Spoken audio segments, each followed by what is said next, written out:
Sziasztok! Ez a videó arról a megoldandó helyzetről szól, amikor réteges szerkezetből csak az egyik réteget szeretnétek bontani.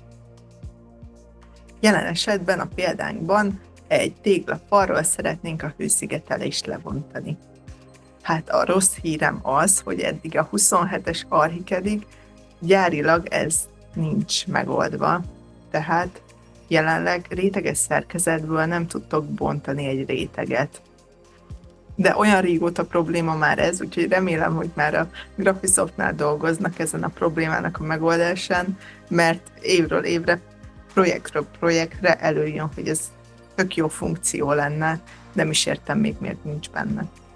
Na, de hát hogy tudjuk mégiscsak megoldani, hogyha ez jön szembe?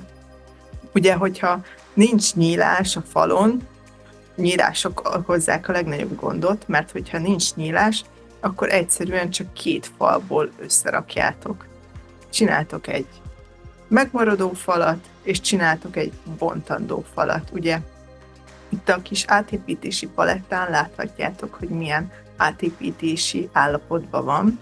Úgyhogy jelen pillanatban ez a kis példa mind meglévő van. Ugye ebből szeretnénk lebontani csak a hőszigetelést.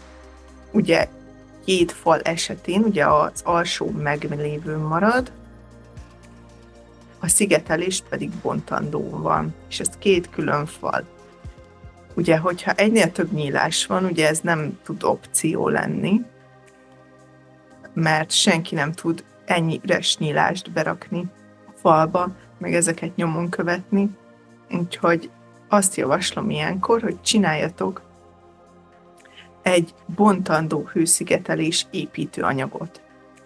És ezáltal, hogyha a réteges falba ezt rakjátok be, akkor grafikus felülírással a meglévő állapotba fölül tudjátok írni, hogy fekete legyen, vagy szürke, vagy amit szeretnétek, hogy ez egy meglévő.